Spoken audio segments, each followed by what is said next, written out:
सुप्रभात प्यारे बच्चों। कार्यपत्रक 69 विषय है हिंदी।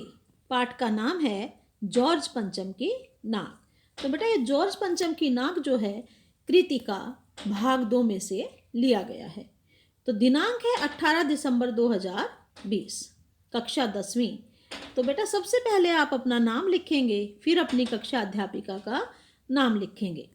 तो इससे पहले भी बेटा हमने गद्यांश पढ़ा था जॉर्ज पंचम की नाक का, तो ये उससे अगला गद्यांश है।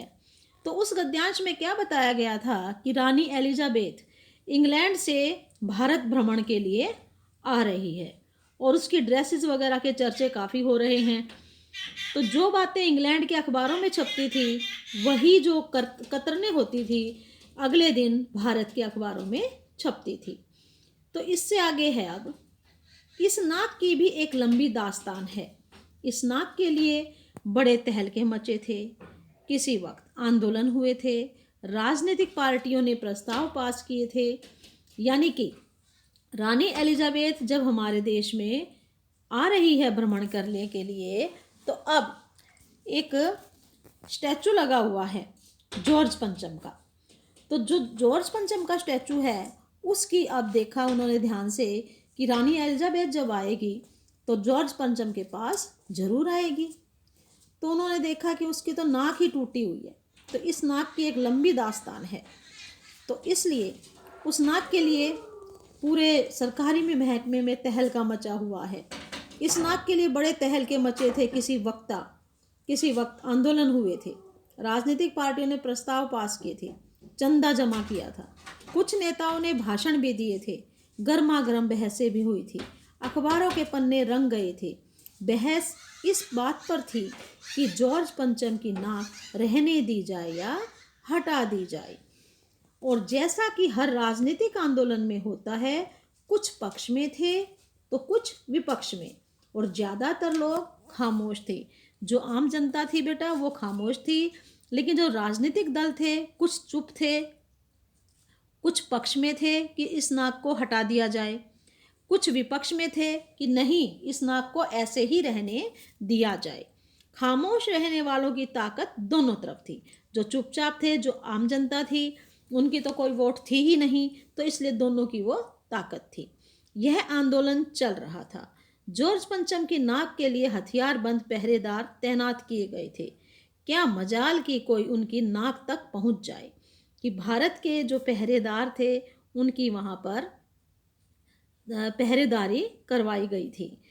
तो उसकी नाक के लिए पहरेदार खड़े थे कि कोई उसकी नाक पर आँच ना आने दे। हिंदुस्तान में जगह जगह ऐसी नाकें खड़ी थी, और जिन लोगों के हाथ पहुंच गए उन्हें शानो शौकत के साथ उतार कर अजायब घरों में पहुंचा दिया गया था। कहीं कहीं तो शाही लाटों की नाकों के लिए गुरिल्ला युद्ध होता रहा। तो नाक का मतलब बेटा इज्जत का सवाल भी होता है। उसी जमाने में यह हादसा हुआ। इंडिया गेट के सामने वाली जॉर्ज पंचम की लाट की नाक एकाएक गायब हो गई।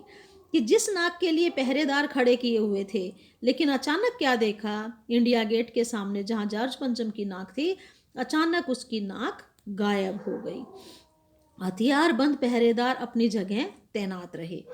पहरेदार भी थे, चौकीदार भी थे, लेकिन फिर भी कोई चुपके से आकर उस नाक को तोड़ गया या काट गया। गश्त लगती रही और लाट की नाक चली गई। कि पहरेदारी तो होती रही, लेकिन किसी ने उसकी नाक को तोड़ दिया। रानी आए और नाक ना हो, कि अब एलिजाबेथ यहाँ पर आएगी, फूल माला चढ़ाएगी, और आएगी तो फिर उस स्टैचू को ध्यान से देखेगी, फिर देखेगी कि नाक तो गायब है। तो इन्होंने एक ये प्रश्न, इज्जत का प्रश्न बना लिया। एकाएक परेशानी बढ़ी, बड़ी सरगर्मी शुरू हुई कि अब क्या किया जाए, नाक नहीं है और एलिजाबेथ यहाँ पर जरूर आएगी। तो देश के गैर खवाहों की एक मीटिंग बुलाई गई और मसला पेश किया गया, क्या किया जाए। लोगों की जो ये राजनीतिक दल थे इनको इकट्ठा किया गया और ये कहा गया कि अब क्या किया जाए जॉर्ज पंचम की नाक का। वहाँ सभी सहमत थे कि अगर यह नाक नहीं है तो हमारी भी नाक नहीं रह जाएगी।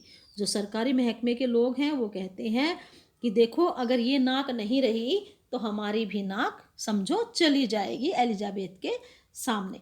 तो बेटा ये जो गद्यांश है ये व्यंग्यात्मक शैली में लिखा गया है। तो फिर क्या है इसके बाद, वहां सभी सहमत थे कि अगर यह नाक नहीं है तो हमारी नाक भी नहीं रह जाएगी। उच्च स्तर पर मशवरे हुए, दिमाग खरोचे गए और यह तय किया गया कि हर हालत में इस नाक का होना बहुत जरूरी है। तो सबने क्या कहा कि नाक तो होनी बहुत जरूरी है, किसी भी तरह से इस नाक को लगाया जाए। तो यह तय होते ही एक मूर्तिकार को हुक्म दिया गया कि वह फौरन दिल्ली में हाजिर हो। जो मूर्ति वगैरह बनाते हैं उनको कहा गया कि तुम जल्दी से फौरन से जल्दी हाजिर हो जाओ और इस नाक को लगा दो। मूर्तिकार यूं तो कलाकार था पर जरा पैसे से लाचार था, कि गरीब था। कलाकार तो था लेकिन वो गरीब था। उसने हुक्कामों के चेहरे देखे, अजीब परेशानी थी उन चेहरों पर, कुछ लटके, कुछ उदास और कुछ बदहवास थे। उनकी हालत देखकर लाचार कलाकार की आंखों में आंसू आ गए।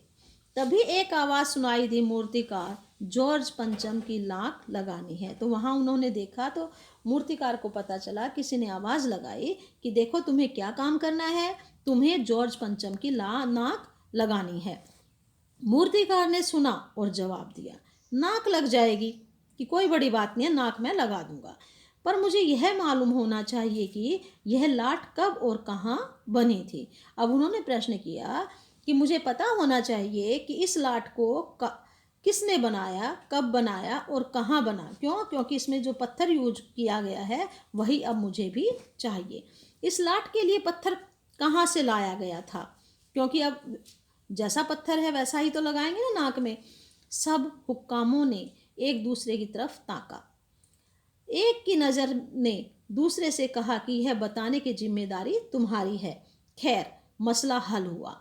एक क्लर्क को फ़ोन किया गया और इस बात की पूरी छानबीन करने का काम सौंप दिया गया कि भाई ये पता करो कि ये कब बनाई गई थी और पत्थर कहाँ से आया था।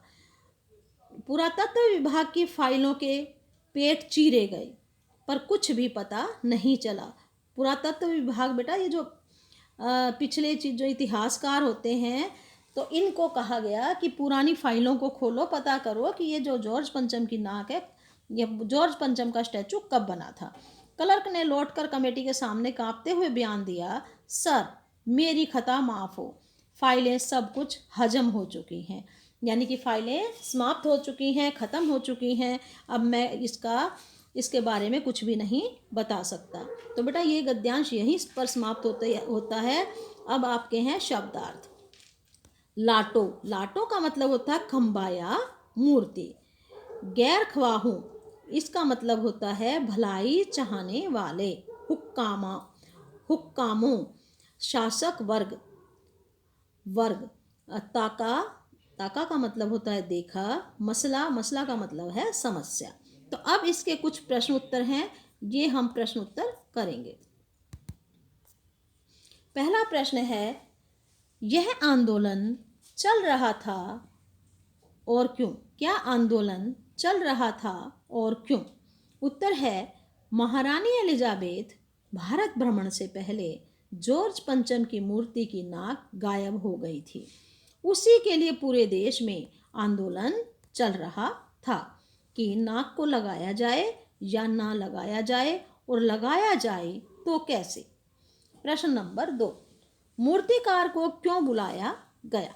तो उत्तर है, जॉर्ज पंचम की मूर्ति की गायब नाक को फिर से लगाने के लिए मूर्तिकार को बुलाया गया। प्रश्न नंबर 3, कलाकार किसे कहा गया और उसकी आंखों में आंसू क्यों आ गए? उत्तर है, मूर्तिकार को कलाकार कहा गया है। जब मूर्तिकार ने उदास और लटके हुए चेहरे देखे तो उसकी आंखों में आंसू आ गए। प्रश्न नंबर 4, लाट के बारे में पता करने के लिए फाइलों के पेट चीरे गए पर फाइलें सब कुछ हजम कर चुकी हैं।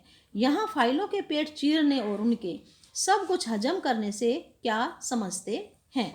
उत्तर है यहाँ फाइलों के पेट जीतने का अर्थ है सब फाइलों को छान मारना या देख लेना।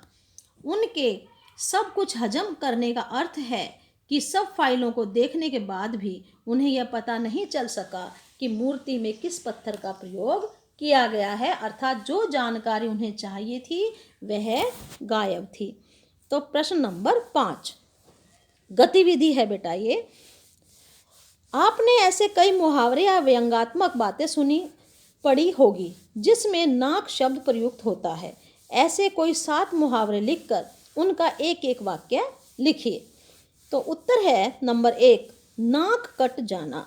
नाक कट जाना का मतलब है बेटा प्रतिष्ठा नष्ट होना, प्रतिष्ठा नष्ट होना। तो फिर वाक्य कैसे बनेगा? बेटे की हरकतों से पिता की नाक कट गई। दूसरा मुहावरा है आपका नाक काटना। नाक काटने का अर्थ है बदनाम करना। वाक्य इस प्रकार से बनेगा भरी सभा में उसने पूरे परिवार की नाक काट ली। तीसरा है आपका नाक में दम करना यानी परेशान करना। कोरोना ने तो लोगों की नाक में दम कर रखा है। नाक का बाल होना। नाक का बाल होने का मतलब है बेटा अधिक प्यारा होना। नाक का बाल होना अधिक प्यारा होना। बॉस सोहेल की ना सुनेगा तो किसकी सुनेगा, वह तो आजकल उसकी नाक का बाल बना हुआ है।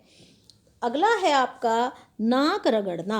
नाक रगड़ना का मतलब है दीनता पूर्वक प्रार्थना करना। उसने मालिक के सामने बहुत नाक रगड़ी पर सुनवाई न हुई।